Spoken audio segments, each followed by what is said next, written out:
snow leopard. There we go. Yes, I have this fella here behind me. I know I should find mine for tomorrow. Varpoo always has hers. Hi, Varpoo.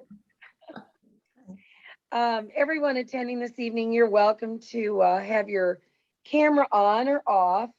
But while we're doing the presentation, if you could leave your microphone muted, that way we won't get any feedback.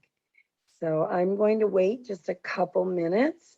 Everybody wants to get their favorite beverage and just sit back and relax. And I'll make sure that everyone who wants to join has been able to join. And then we'll begin. But it's so nice to see all of you this evening. Oh, good to be here. Hi, everybody.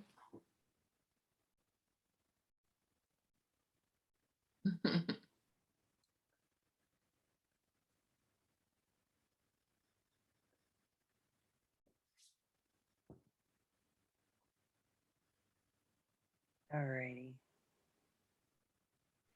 Well, no one has asked to come in, so I think that we can go ahead and get started. I want to welcome everyone to the Snow Leopard Conservancy's virtual event celebrating International Snow Leopard Day 2021. And I would like to introduce to you my two guest hosts for this evening and for tomorrow. The first is Marcia Sivek. She owns BeProvided Conservation Radio. And Margaret G. She is a literary agent. She hails from Sydney, Australia, and she is the Australian ambassador for the Snow Leopard Conservancy. Welcome, ladies. It's so wonderful to have you with me tonight. Thank you. Dr. Dulays. I'm going to be sharing, of course, if Zoom allows me.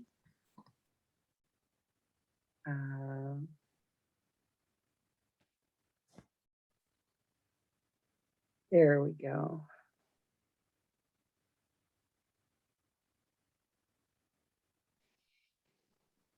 The International Snow Leopard Day originated with the Global Snow Leopard Ecosystem Protection Program. And what that is, it's the representatives from the 12 snow leopard range countries came together in Bishkek, which is the capital of the Kyrgyz Republic, for the first global forum on the conservation of the snow leopard in October of 2013.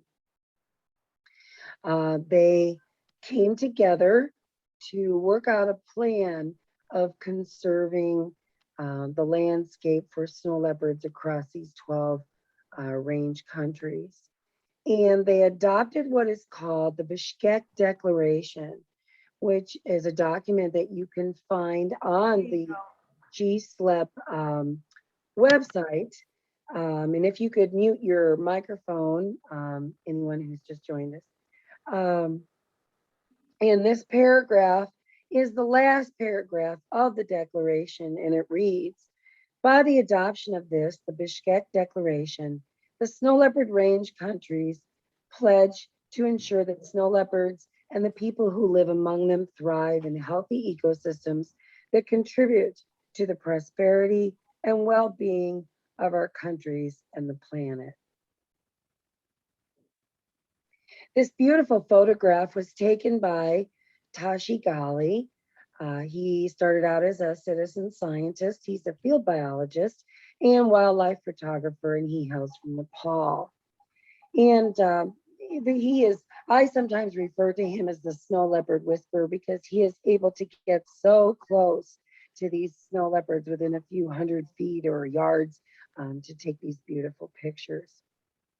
He created this wonderful video, which I'm going to be playing for you. They played it at the first forum on the conservation of the snow leopard to acquaint the ministers from each of the 12 snow leopard range countries with the snow leopard. Because as many of you know, the snow leopard is the least well known of all of the big cats.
Such a marvelous video by Tashi.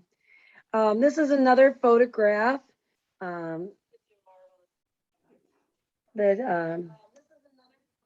oh, my phone is making a lot of noise. I gotta turn that down. Sorry, I beg your pardon. This is another photograph by Tashi that he took in Nepal. It appears in the book, Searching for the Snow Leopard. And when you go looking for snow leopards, it's quite a different experience, as Margaret can tell us about in a little bit, than going to Africa and going on safari. Extensive planning is necessary before embarking on a snow leopard trek. Every aspect of dealing with the environment must be considered. First, there is the cold. Every minute of the day, your body's shivering and the icy winds go straight through to your bones. Unlike the snow leopard, whose many adaptations allow it to withstand the brutal cold.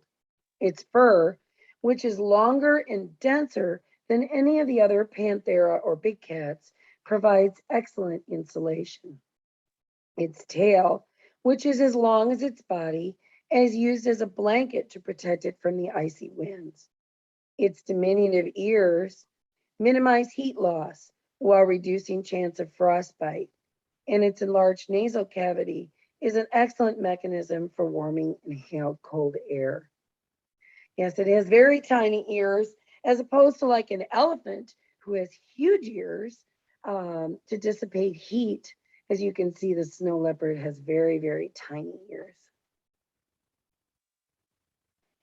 Then there's the altitude, which a lot of us couldn't take at 13,000 feet. I don't know, especially if you're asthmatic or have trouble breathing. Every step feels like a round of heavyweight boxing. The lack of oxygen keeps you in a constant state of vertigo. And for the snow leopard, though, altitude isn't a problem at all. With a unique blood chemistry, it's able to maximize the oxygen in its bloodstream and still conserve heat energy. And with large nasal openings, the snow leopard is able to inhale more air with each breath, thus increasing the amount of oxygen that it receives. Then we have the terrain. Every step that we take is precarious, can result in a turned ankle, tumble down a slope, or even a plunge down the side of a mountain. But the snow leopard's muscular 50 to 115 pound body seems to be perfectly made for steep rocky slopes and deep snow and ice. Its huge paws are like snowshoes, and its strong, flexible body allows it to leap great distances, make sharp turns, and accelerate powerfully and quickly while giving chase. Even its tail serves an important function, acting as a rudder as it races up and down the side of a mountain. The obstacles one faces when searching for a snow leopard are undeniably difficult, and the pictures obtained are a reflection of the extensive planning and hard work that goes into their taking, complete with frustration, blurry vision, and numb, frostbitten fingers. But there is more to the snow leopard trek than overcoming physical challenges. It's also a test of the human character, one that calls for courage, patience, determination, and perhaps most significantly, humility.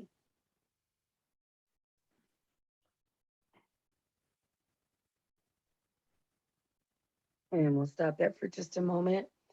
Margaret, you have been there to see a snow leopard in person. What was most challenging to you? The altitude, the terrain, the weather, or just being intimidated in the mountains? Or what was the most challenging for you?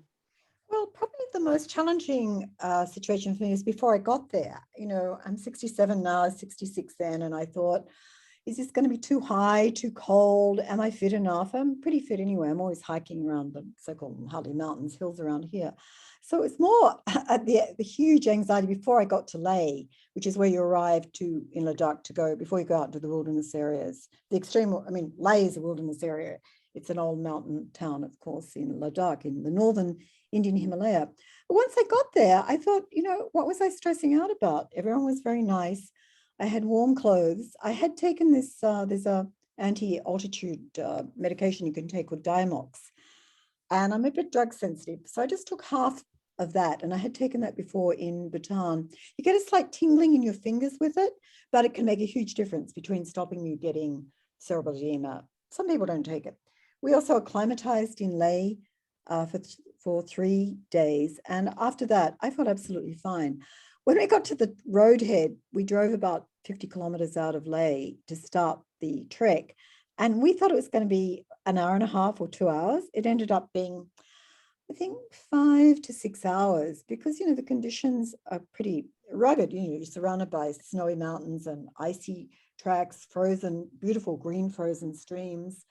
And of course, you're stopping all the time, scanning for the elusive, beautiful snow leopard. And we were with Jigmet Dadol and wonderful Nobu Sering. I was with a Bhutanese friend and another Australian friend. So yeah, if you just march towards the village, we may have got there in 2 to 3 hours, but we're stopping all the time. There's other wildlife as well, which I was so fixated on seeing a snow leopard. And then Jigmet saying, look, there's a golden eagle nest up there. That's a wolf tracks. There's blue sheep. So, your head is spinning. You're a little bit, I used to do scuba diving. So you're checking a little bit, checking you're warm. Are your fingers not numb? Are you feeling spacey? Stop, have a drink, have something to eat. Particularly when you stop, your feet just freeze. And everyone had said, keep moving. So you're jogging on the spot. When I think about it, there could have been an avalanche there, boulder falls. There's lots of things that could happen. But I almost got to the point, I didn't care. I just was so keen to see a snow leopard. You wanted to see the snow leopard. They're joking and, then we saw the pug marks, which are the paw prints. And then, your heart skips a beat. And I thought we are going to see one. But everyone knows in snow leopard conservation work, they can disappear in a heartbeat. You can turn your back, you can look at one, turn your back and it's gone. So we were suddenly on red alert and saying lots of little prayers and mantras. And then we got towards this beautiful village. It was lightly snowing then. And by then it was minus 25. So you start to get a bit of a cold throat. The lifesaver for me was I'd been in Bhutan for a month, which I think that helped me acclimatize. I just gone into a sort of a cheapo outdoor store there, and they have a lot of fake. They have North Face, they call it North Fake and all this stuff. So I bought a balaclava the day before, and it saved my life because I looked like a bank robber. I had a face covering, a neck covering, and otherwise I think I would have been quite uncomfortable. And then we got to the village and we were cold, tired, weary, and then we were welcoming. And there's a lot of amazing culture to embrace there. The people it's really an old Himalayan experience. There's nothing very modern out there. They don't have washing machines. There was no heating in the room we're in except a fire. There was no electricity. There was no heating to speak of. So it was very cold. We'd been looking forward to getting into this warm house. Hello. It was minus 15 inside the house. Oh, wow. Hey, everyone. I don't want to interrupt you, Margaret, but we have Rodney Jackson just joined us, our director of the Snow Leopard Conservancy. Well, he joined us for a second. I think he disappeared again. He did disappear. Maybe he'll come back. It's really fine. But Margaret, I have to tell everyone about Margaret. Margaret has been an editor and a literary agent for years and years and years. There he is. He's back. Hey, Rodney. And she came up with an idea of doing a children's book where you seek and find the snow leopard, kind of like what she was doing in real life. And so then the project came to me, and then we ended up with this wonderful book. And it turned into it morphed into something other than, just a children's book. But the center part of the book is still the children's book. It's still the seek and find section. And before Margaret tells us about her experience of actually seeing the snow leopard, I'm going to have her read from this section of the book called The Elusive Leopard of the Rocks. And everyone here tonight is going to get a chance to see if they can spot the snow leopard. So I am going to return to the PowerPoint And let's see, here we go. So I'm just going to start reading now. Is that okay? Yes, the first photo you see will be from a distance. It's as, in this case, Oriel Alamani, it's as he took it. And then the next photo you'll see is the blow up. So you'll get to test your skill at being a searcher or a trekker for the snow leopard. So Margaret, if you'd like to take us away to the elusive leopard of the rocks. Those who search for the snow leopard face the test of being able to find it among the rocks and snow. But before you set off on your quest, mentally don your down-filled jacket, pull on your sturdy mountain climbing boots, secure your binoculars and camera with its high-powered lens to your pack, and carefully begin to make your way up the side of the mountain. Once you've found a safe vantage point, settle in for a long, cold day of silently scanning the snowfields that blanket the rocky face of the mountain that rises perhaps 1,000 feet or more in front of you across a deep boulder-strewn gorge. Wait, did that shadow move?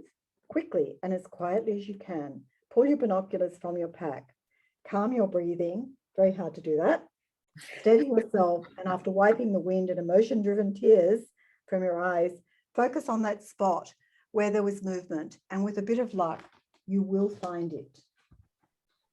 Finding a snow leopard is as difficult visually as it is physically, because a snow leopard is an extremely elusive animal living in one of the most remote places on Earth. The chances of seeing one are already slim. That, combined with its ability to seemingly disappear into the rocky landscape, makes spotting one nearly impossible. There he is. There he is. Hi, baby. Yeah, you feel it's a miracle when you see one. You know, it was just a dream come true, an absolute revelation. And we saw one on the first day. It's like Buddha, Ganesha, Muhammad, all the gods in the world were looking after us. It's like we just felt so lucky. The Bhutanese guy I traveled with, Pesa Pelzang, who's been a friend of nearly 20 years, he took my husband and I on our first trek in Bhutan. And when we were flying out, I said, do you think we'll see one? He said, no, we will see one. There was this certainty in his voice. And I said, oh, that's good. You know, great. I believe you. And then, you know, he just was very, this visceral sense we would see one. We'd sort of, I guess, thought, oh, if we don't see one, it'll be so beautiful to be there. The people will be lovely. The culture will be interesting. The landscape will just be so arresting. We'll see other animals. But my God, we were so hanging out to see a snow leopard. Hey, Margaret, Rodney just sent us a message and said that he has to go to another meeting in 15 minutes. So if we could let him break in for just a moment, would that be all right? Hi, Rodney, if you'd like to unmute yourself and say hello to everyone. It's our director from the Snow Leopard Conservancy. Hello. Hi, Rodney. Hi, Margaret. Hi, Marcia. Hi, Rodney. Nice Good to see hear you. your voices. And do you have a magic wand you can transport me to this rocky place that I've got? No kidding. It's been so hard not to be able to go overseas for nearly 2 years now. Yeah. No, missing Ladakh. Anyway, I wish I could. I wish we could just all transport right there and be looking at this snow leopard right now. Me too.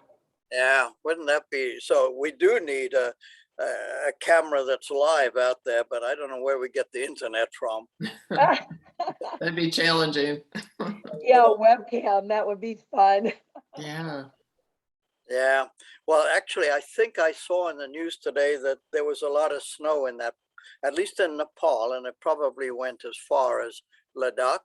So the cats are probably sitting up on a ledge with a lot of snow around them and wondering whether they get better weather. Yes.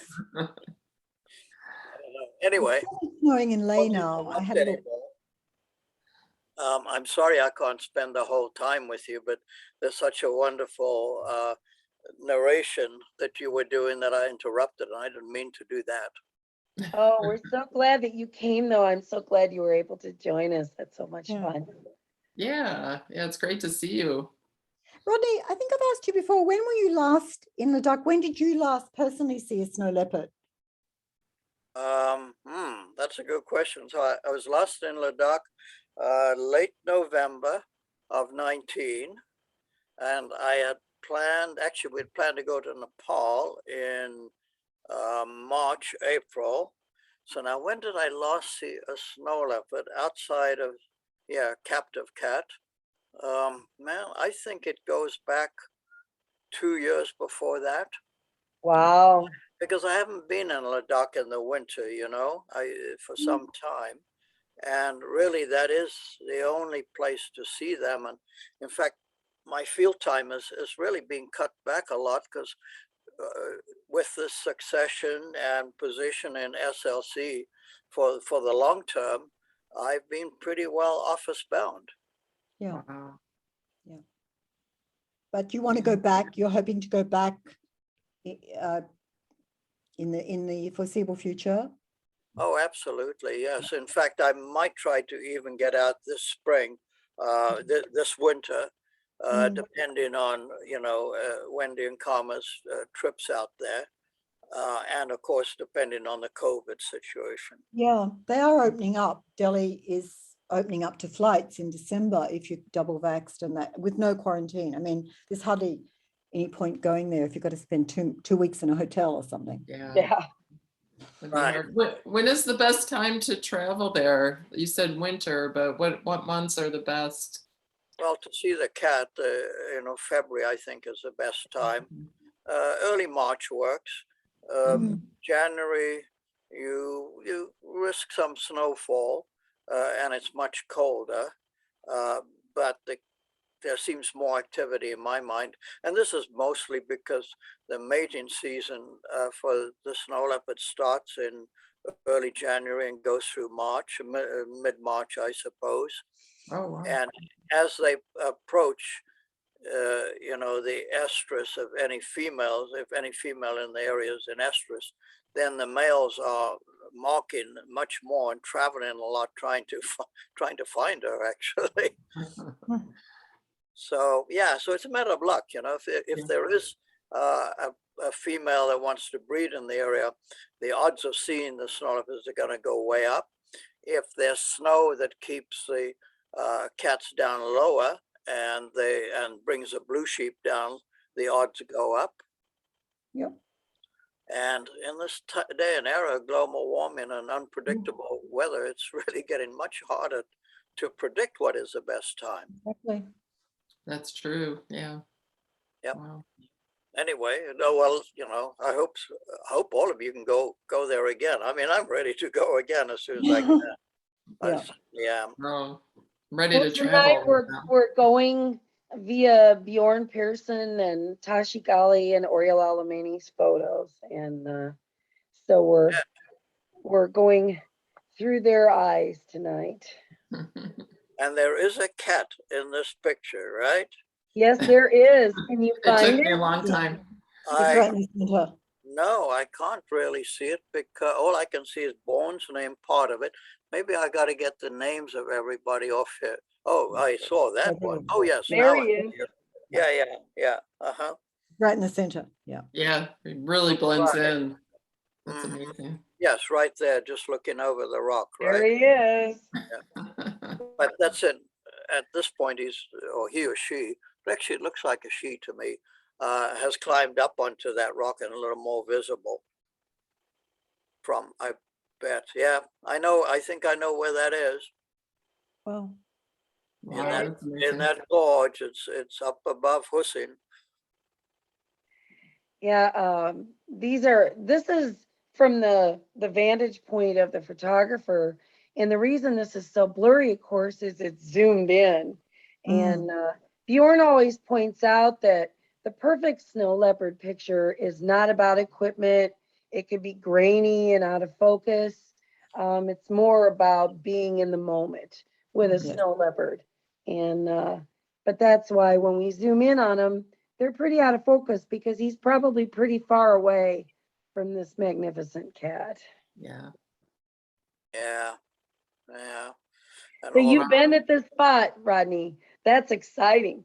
Well, it looks familiar. It looks like the gorge, you know, where we often see the cats, because it's a cross point. There's several valleys come together, and the valleys and the ridge lines associated with them are used as the travel corridors. The cats like to be up high, looking down for prey. That's when they're hunting. When they're marking, they just move straight up or down the valley, and they're going from one rock scent or scrape area to the next one, and their sign everywhere, and claiming their territory. Wow. So great. Well, let's, you know, I'd love to go away. I'm going to have to go pretty soon. I'm sorry about that, but I'd love to hear some of the reading from you guys. Okay, well, Margaret, if you'd like to continue, we'll take off from right where we are. Continue our reading or talking about seeing one? Go ahead and continue reading. Okay, from that page, the 64 onwards. yeah. 67. Yeah. Mhm. Okay, so we are the snow leopard's beautiful pelage is one of its most useful adaptations, as it provides the cat with a natural camouflage. The color of its coat ranges from a pale or smoky gray to a cream or even golden color, occasionally interspersed with areas of reddish brown. The fur under the chin and on the belly, extending back to the underside of the tail, is white. Rosettes of dark brown or black adorn most of the snow leopard's body. These spots help the big cat to hide in plain sight, an ability that has earned the snow leopard the moniker, Ghost of the Mountains. I love that expression. Yeah. Yeah, the snow leopard is a master of concealment, not just by way of its inherent camouflage, but also because of its ability to move soundlessly and with great control. I keep going. Yeah, this one's a tough one. So Well, you can go on, Rodney. they love promontories, ledges next to rocks, so they can't be surprised from somebody coming down above them, another cat basically, and a promontory where they can just see out well below them and have visibility to either side. We found those in That helps. I can see it. when I was originally doing my study. They really picked areas that were protected from the monsoonal winds, and we could rain and all that sort of thing. So their sign would last for a long time on those rock faces. And you could almost look at a little promontory like this and say, oh yeah, the cats are going to love that place. Yes. Margaret, do you want to continue on with the page? Continue reading? Yeah. Yeah, okay. You can peer through a telescope all day long and never see the snow leopard. Then, without warning, it appears right in front of you, as if it had materialized out of thin air. With movements so subtle you weren't aware of them, the snow leopard is suddenly visible. Stealth is a snow leopard's forte. This skill, which researchers believe a snow leopard cub learns from its mother, combined with keen senses and a remarkable capacity for patience, makes it an excellent hunter. I think this one is the hardest one, Margaret. This one is the hardest. Yeah. Can everybody find the snow leopard? I can't see it. I think. Well, it's in the middle. Yeah. Is it there? Oh yeah, I see it. Yeah. There's a hint. Little face. See if you can see Oh, no, it. no, it's there, yeah. Actually, it's higher up than I thought. Yeah. Extraordinary. Yeah. This is a tough one. I think this was the hardest one of all. Yeah. Well, that cat knows somebody's looking at it because you can see it slinking down. Oh, it's on a hunt, but I think we would have known whether it was on a hunt. So he or she, I can't tell enough from the head there, was well aware and just behaving like a cat. And I've got to take off. So wonderful. Enjoy your Zoom and your meeting. And thank you so much for doing this reading and for everything you guys do to help save snow leopards. So much appreciated. Aw. Well, thank you for joining us, Rodney. Yeah, It was thank you. wonderful to talk to you. Yeah, Great next time seeing I will you. promise a whole time. I'm afraid it got a little crazy these last few weeks.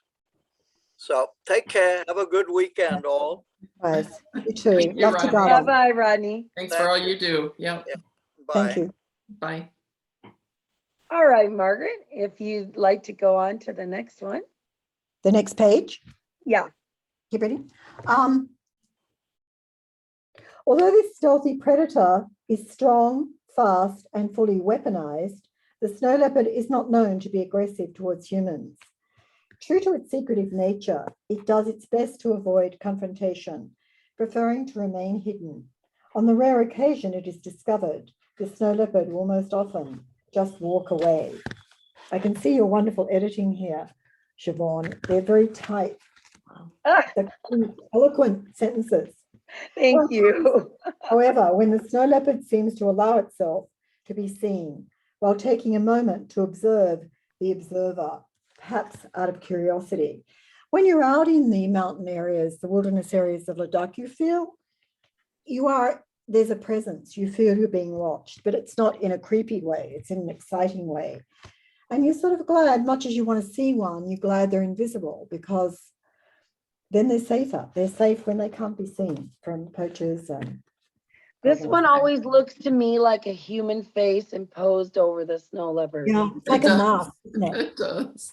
It is a little unsettling. This one.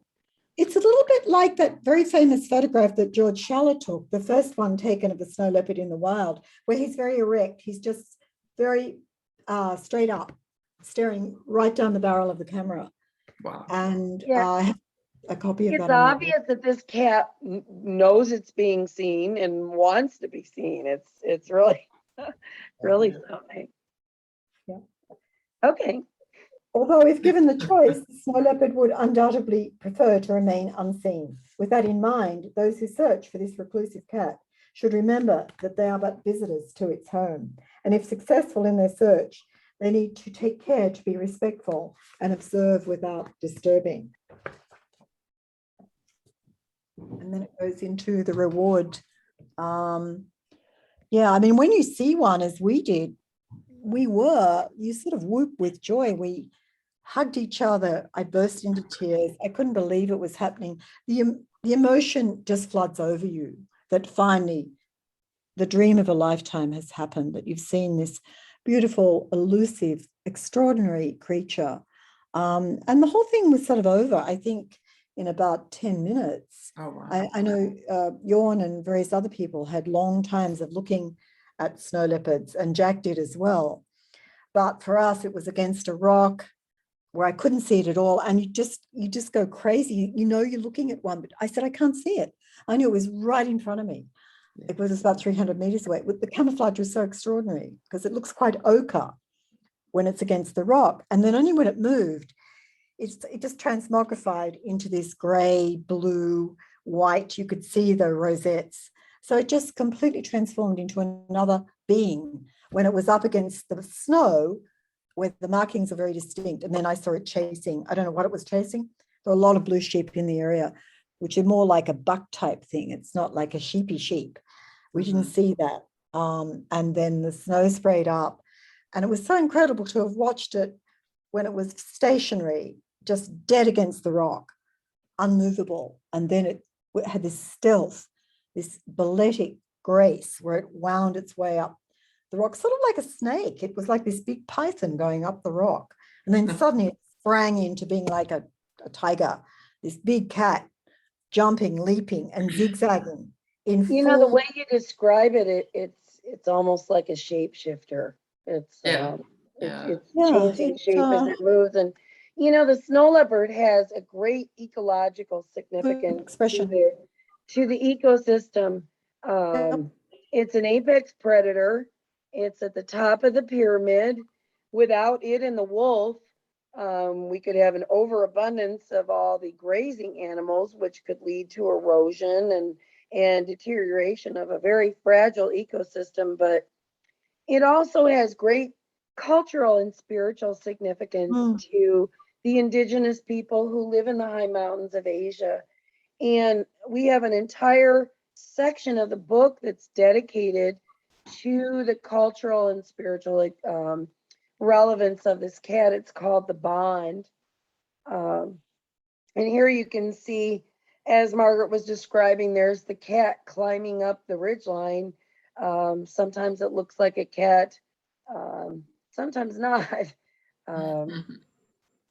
But The size seems to change. 1 minute it almost sort of looks in the distance like this smaller squirrel thing, and then it's bigger like a dog, and then it's like a normal, so-called normal cat, big cat, like a lion or a tiger, but then it's unmistakably a snow leopard. And so then it almost looks a bit smaller. And it's just, you know, a very mysterious thing to see. You know, it's real, but it still has a ghost-like quality. Margaret, of where it lives, it's a very unusual place, like the Gobi Desert, and those mountains are very close to the heavens. And but it's also the way it moves, the way it looks. It has, like you said, a mystique to it. It's a very mysterious animal. And there's a section from the first chapter in this part of the book called The Spirit Animal, and it describes it very well. Throughout history, the snow leopard has been regarded as a spiritual being. Since ancient times, it has been thought of as a totem animal or a spirit guide and worshipped as the lord of the celestial mountains. As a source of spiritual power, it represents a link between the spirit and the natural world. In some ancient traditions, the snow leopard was seen as an animal that purified the human environment, and therefore it was forbidden to hunt, kill, or violate it in any way. Today's indigenous cultural practitioners, calling on those ancient beliefs, look for ways to protect the snow leopard species from persecution, while at the same time seeking to revive the cultural heritage of the communities they represent.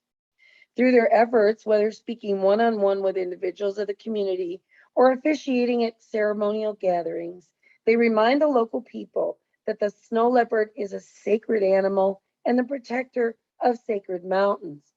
And the Snow Leopard Conservancy has had the honor to be the facilitator and the developer of a group called the Land of Snow Leopard Network. And you can read more about them on our website, and they do have their own website. They're a group of over 100 spiritual practitioners, cultural and spiritual practitioners from local communities, shamans, spiritual leaders, who would like to have a voice in conservation. They want to revive all of their cultural traditions, tell the youth about them today, and make it a relevant message about why you should preserve this beautiful animal, not just from an ecological standpoint, but also from the cultural and spiritual standpoint. And I have a wonderful video that I'd like to share with you. It does have subtitles. It's from Zharpakul Rambakov. He's from Kyrgyzstan, and he's telling one of the legends of the snow leopard to his grandchildren. And I will play it for you. There's no sound, FYI.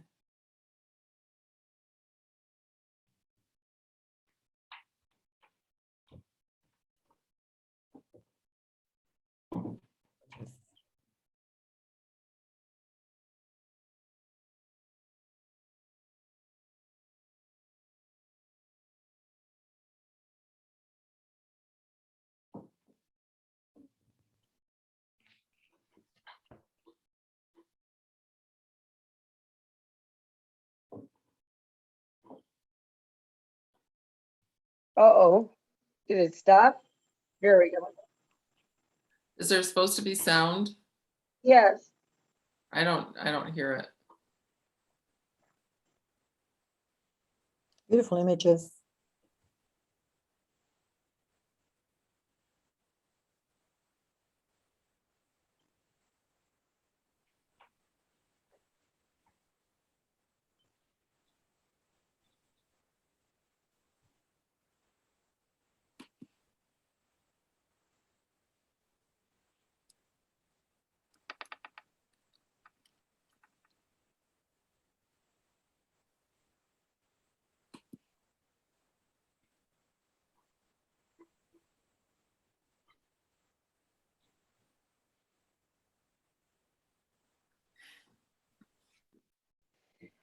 I'm sorry about the sound, but The images were amazing, Mm-hmm. and the text. Yeah, you have the subtitles, that helps. Mm.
look at that tail.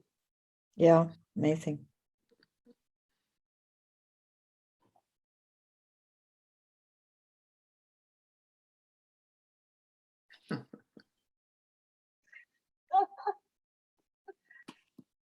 See the little snow leopard.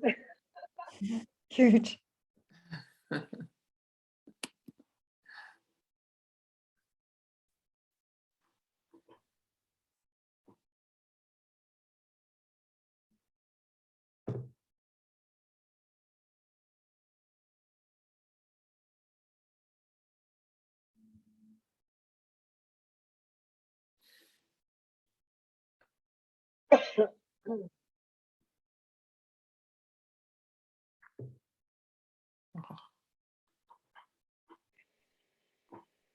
I'm sorry about the sound, but it had subtitles and I don't speak Kyrgyz, so okay. It still had an impact for sure.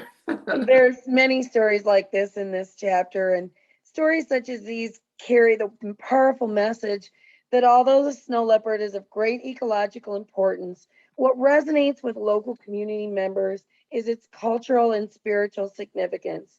Based on their beliefs that nature and religion are inextricably linked, they see the snow leopard as an overseer of the landscape, one that not only maintains the balance of its ecosystem, but is a spiritual guardian of the plants and animals that inhabit it as well. Snow leopard conservationists work with community-based conservation organizations within snow leopard range countries to incorporate these indigenous beliefs into a relevant conservation message that seeks to preserve the landscape by reviving and strengthening the cultural history and beliefs of the people living with snow leopards. To acknowledge the relationship we have with the snow leopard, to not only admire and respect it as a species, but develop a kinship with individual animals is an important step towards successful coexistence. And Marcia Sivek is going to be reading for us an essay by photographer Oriel Alamani and his wife Eulalia. It's called A Day with a Special Family, and it talks about this bond that we have with this magnificent cat. Yeah, this is one of my favorite stories in this book. So go ahead and read. I'm sorry. Should I start? So during our third winter trip to the Himalayas in search of our beloved snow leopards, Eulalia and I spent few days in an area on the Indo-Tibetan border that we were familiar with from previous years. This time the ground was covered with snow like we had never seen before. Fortune favored us again this winter, however. On the previous day, we had seen a male snow leopard from a great distance at the top of the valley.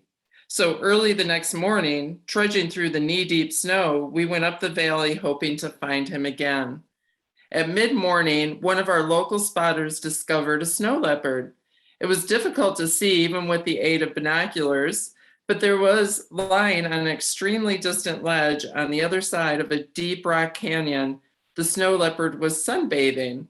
Although the day was clear at an altitude of 4,400 meters or 14,400 feet, the temperature was only around 10 degrees Fahrenheit. But it wasn't the male from the previous day. We were surprised to discover not one, but 3 snow leopards. From time to time, the other 2, which were hidden, from the view behind the rock, would raise their head. Remarkably, the group turned out to be the mother and 2 cubs. Eulalia and I observed on the same place the winter before. Our local partners had lost track of them for many weeks, and we had had no news of their whereabouts. But there they were again, the snow leopard accompanied by her cubs, which were already as big as their mother. Rarely have I been so happy to encounter a particular wild animal, and what a joy it was to be able to acknowledge this mother's accomplishment. While living in extreme conditions, she had successfully seen her cubs, who were now about 21 months old, through another year. We sat in the snow, and after a half hour of waiting, the mother snow leopard got up and began walking, followed by her 2 offspring trailing behind in single file. Through my camera's powerful telephoto lens, I observed them as they crossed the snowy high plateau while a golden eagle flew overhead. Seeing these magnificent creatures moving through the deep snow was an epically beautiful image. As they made their way through the snow, one of the cubs whirled around and began to lag behind. He ended up following a different path that descended down the canyon walls. His mother and sibling continued along the upper edge of the cliff, ignoring his absence. As the cub traveled farther and farther away from his family, we wondered if we were witnessing the beginning of his independence. After almost 2 hours, the adventurous cub seemed to suddenly realize that no one was following him.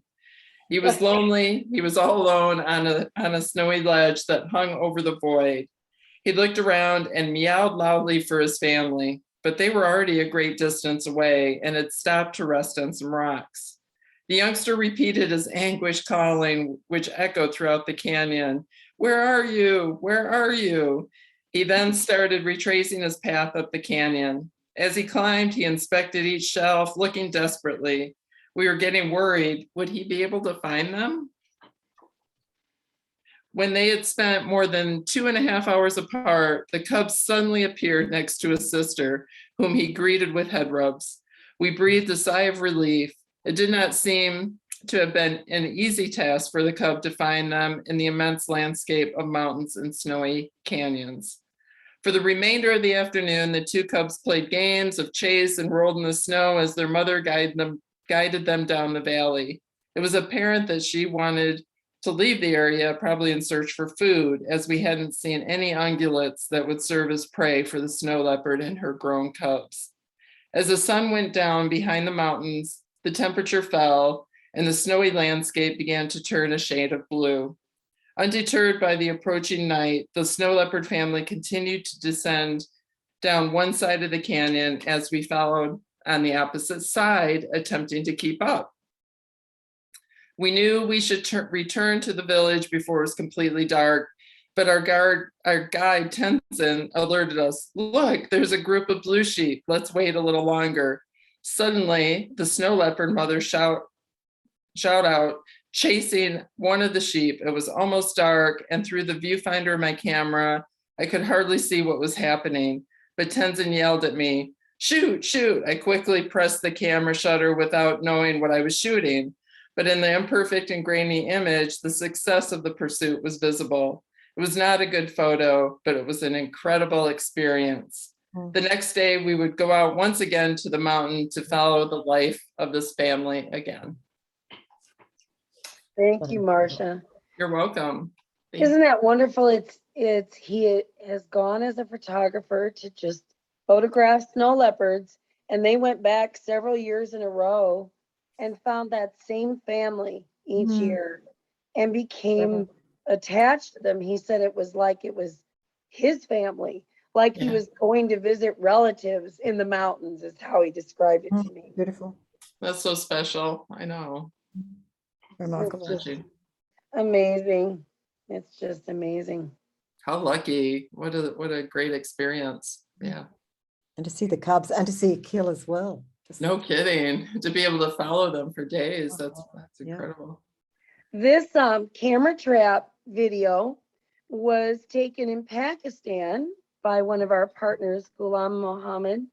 Look fabulous. at that tail, and there's no sound. And it's snowing. You can see the snow there. And he pauses and he sprays, which is a typical snow leopard behavior. And off he goes. What a beautiful cat. Yeah, isn't that neat? Yeah. You can see how steep it is. Kind of, it looks pretty steep on the left there. Harry, I'll play it for you one more time. It's gorgeous. It's amazing. You know, they don't really like walking on the snow. Dr. Jackson tells me they get little balls of ice that form in their pads and it cuts their feet. Oh, And yeah. sometimes they'll see blood in the snow from their foot pads being cut up. They really prefer to walk on the rock. Yeah, he Wow. always says they should really be called rock leopards. Yeah. And this one is really cool. I want everybody to watch real closely and see how many snow leopards you see. Can you hear the sound? Mm-mm. 3. Wow, 4. Amazing. 4. Oh gosh. So is that that is a mom and 3 cubs, you A think? mom and 3 babies. Yeah. Is that from Ladakh, Nepal, or Pakistan, Siobhan? This Do you is know where that is? Pakistan. This is It's incredible Pakistan. that they're still there given the war and all the problems there. Amazing. There's still some in Pakistan. I know, that's amazing to think And of. Afghanistan, of all places, some. Let's see if I can play this one again. There's mom, cub number 1, and they're about 22 months, I would say 21, 22 months. Cub number 2, see, she's checking them all out. And cub number 3. And this is on the front page of our website if you'd like to see it. I apologize about the sound. I don't know what happened. Zoom has been temperamental tonight. What a super mom. That's incredible. Isn't that amazing that she brought It's those hard. Yeah. 3 cubs through 2 winters? And you know, snow leopard babies stay with their mom a long time, longer than most cats. Leopards are lucky if they're with mom for a year, 18 months. Lions, of course, they have their pride. Tigers, they don't stay that long. But snow leopards, it's probably a good 2 years, 18 months to 2 years. But they Wow. have a lot to teach them in that time. You still think, and it's a very silly human thing to anthropomorphize onto them, that you think they'd be lonely out there, just all alone. They don't huddle together like lions and stick together. I always think that they really are so genuinely solitary, and they just either the cubs go or they're kicked out, and then mom and of course dad's long gone. Dad's long gone. Well, I've heard some reports with snow leopards that they, with some collaring that some of the researchers have done, is that the babies will leave and then they'll come back. And they'll be back with mom for a few months, and then they'll go off on their own again. It's like teenagers leaving home temporarily, deciding, oh, I want to go back with mom. I need a good feed. And then off I need they to be go. fed more. Yeah. Oh, I want to stay home with her just a little bit longer. Yeah. So I But, think Interesting. I didn't know that. That's, yeah. But Margaret, was it, I imagine it was very exciting when you saw the snow leopard, that day that you saw it. well, you know, we were pretty exhausted by the time we got into this village. We'd been going, in fact, you know, we'd get up early, breakfast, get in the truck, in the car, then we drove to the trailhead, then the long walk. So we're pretty wasted by the time we got there. And, you know, the cold does sap your energy.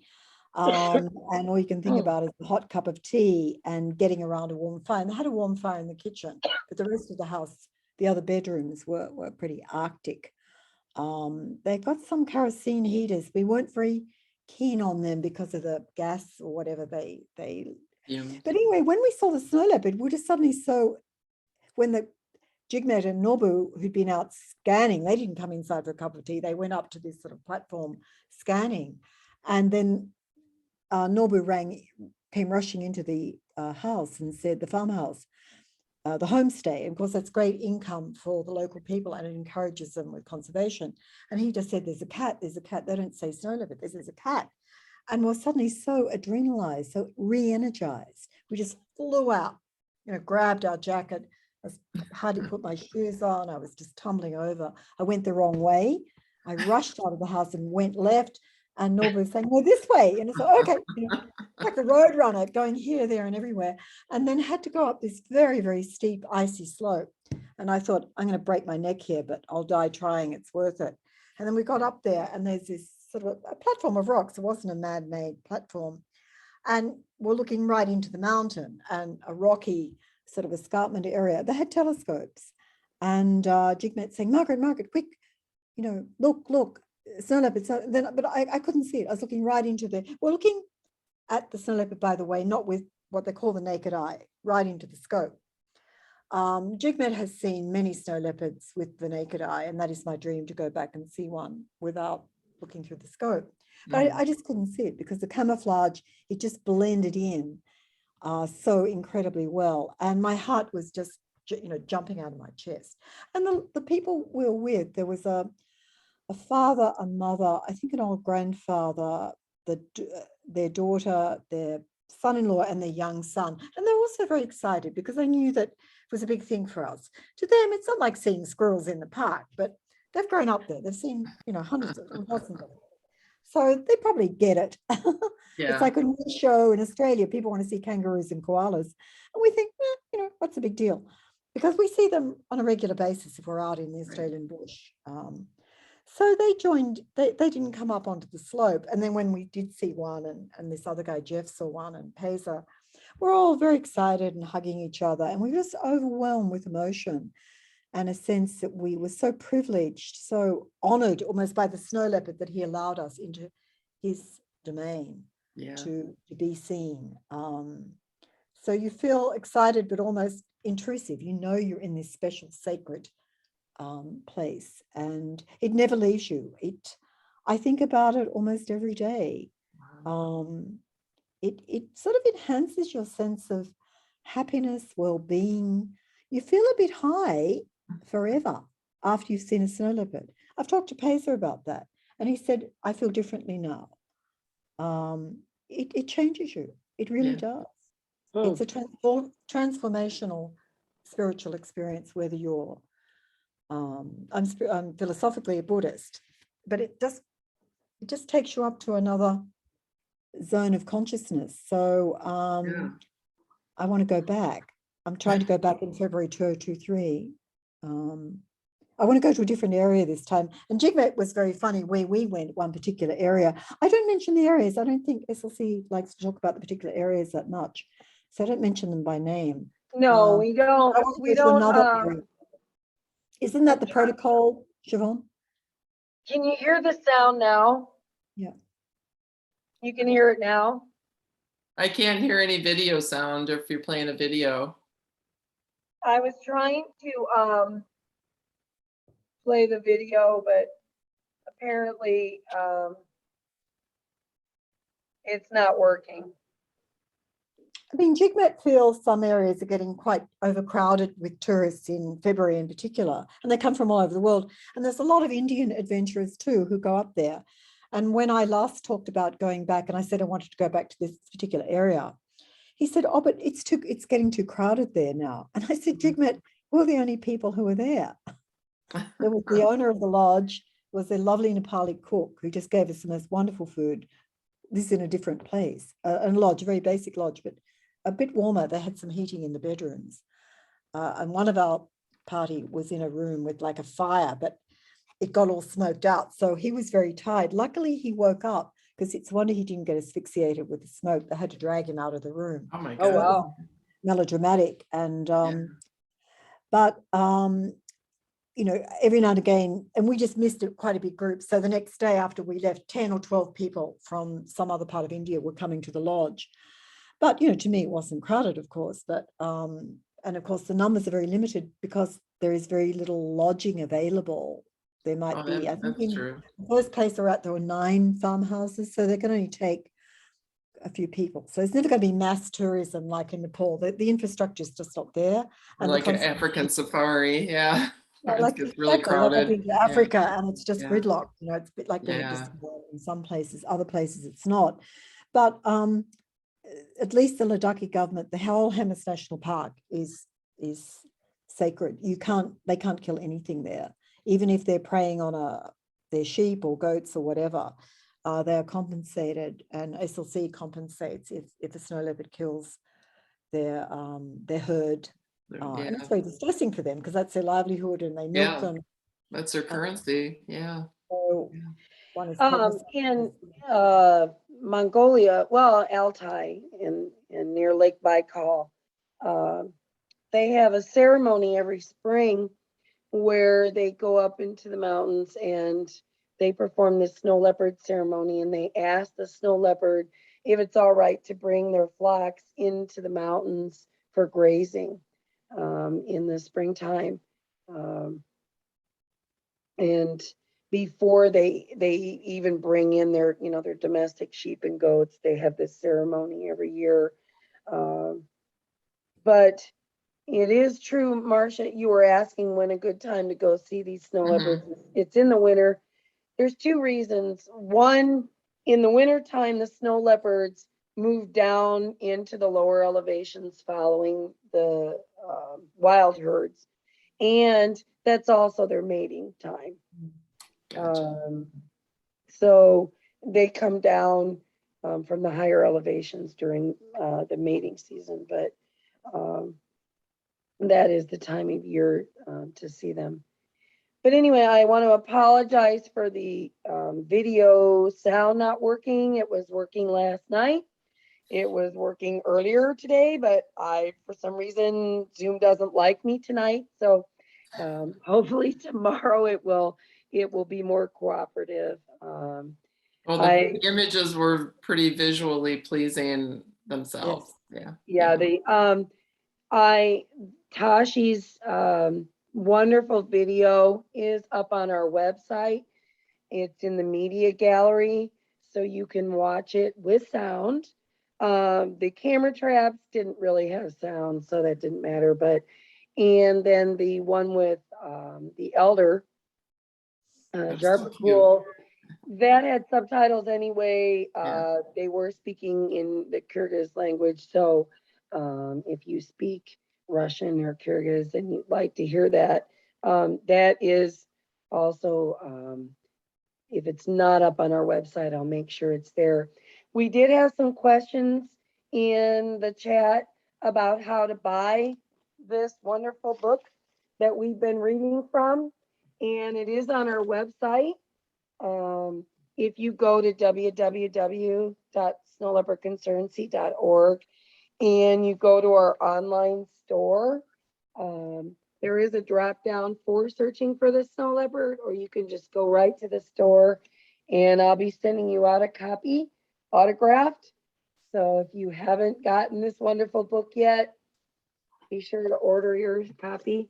Yeah, and I might slip a little present in there if you order it tonight. I might stick something inside for you extra. So if anybody wants to order the book this weekend, I'll put a couple little extra things inside it. But Like it's an airline ticket to travel? No, just no. no, just kidding. One-way ticket to India. Yeah. Yeah, that would be great. What I'll be putting inside is probably one of these little guys. It's a vinyl sticker that Yeah. you can put on your laptop or wherever, and maybe a window decal. So if you order your book this weekend, I'll put that inside. And And Christmas is coming up. Yeah. So- Brenda wants to know how to Christmas book. order it. Go to our website at www.snowleopardconservancy.org and go to our online store, and it says searching for the snow leopard, and that's where you find it. And you can order it right through the website, and I will be the one sending it out to you. You can also go to Amazon or Barnes and Noble if you're overseas. I know that they have free shipping. Or you can go to your local bookseller. Some people have found it in their local indie bookstores. I know in Australia, it's distributed by New South. In the I know United Utopia in Australia. There's a And company in the called United Utopia. States and in Europe, it's Simon and Schuster. But I know I had a bookstore in Australia contact me, and they had to get it through a distributor called New South. Simon and Schuster wouldn't distribute it there. But there's many, many ways to get this wonderful book. So I want everyone to have one. Hopefully we'll sell out and we can do a reprint. Yeah. That would be great. That would be absolutely wonderful. Did anyone have any questions? I'm checking the chat. I know Barpu says, here in the Netherlands, it's Saturday morning. Yes, for Margaret, it's Saturday morning already. And she'd like to wish us all a happy International Snow Leopard Day. Perfect way to start her favorite day. Oh, and everyone, I want to invite you all tomorrow afternoon. If you live on the East Coast, I think it would be at 5 p.m. Pacific Coast, 2 p.m. my time, 4 p.m. Margaret's time in Australia, 8 a.m. Yep. And we're going to be talking with these two wonderful ladies again. Hopefully my laryngitis will be a little bit better. And Marcia is going to be teaching us how to draw a snow leopard. Yay! Try. I'm Yay. signing up for that. And hopefully the sound will be working tomorrow, because I have a reading that's recorded because my voice is gone. But that's tomorrow. I Yes. also have a video tomorrow that's very cool about the research that they were doing before COVID started in Mongolia, counting not snow leopards, but snow leopard prey, because it's very hard to count snow leopards. So if they count their prey, then they know how many snow leopards there are. So we have that tomorrow. So I hope everyone can join us. And if nobody has any questions, let's see, I'll check again. Thank you so much. Everyone enjoyed the images and the videos. And again, I apologize about the sound. That's very strange. I know, Marcia, you heard it last night, so. Yeah, it's nice. I mean, there's music, but I mean, the images are the key, but yeah. So Zoom doesn't like me, so. I'll have better luck tomorrow. Yeah, that'll be fine. But anyway, thank you all for your support of snow leopards and snow leopard conservation. And thank you, Margaret, for joining us and telling us all about your And thank you, awesome Siobhan. Yeah, experience. it's exciting. Yeah. And Marcia, thank you so much for being my voice for some of this. And, You're welcome. it's Thank you just for all been you so do. much fun. Yeah. You're It's fun. indomitable. I see so many Margaret. faces of people that have been joining us for the cat chats, and a few new people. And thank you so much for supporting us. Spread the word, share our stuff on Facebook and Instagram and Twitter. And I'm going to let us all go for now and wish you a very happy Snow Leopard Day. Happy Snow Thank Leopard you, Day, everybody. Happy Yes. Snow Leopard Day. Yeah, lots of Thank love from you. Australia. And good night. Thank you. It was very fun. See you tomorrow. Julie. Bye. Bye. We'll see you tomorrow then. Do you want me to stay on, Siobhan, or are we good? Sure. Yeah, Okay. we can Okay. test out why my audio isn't working. So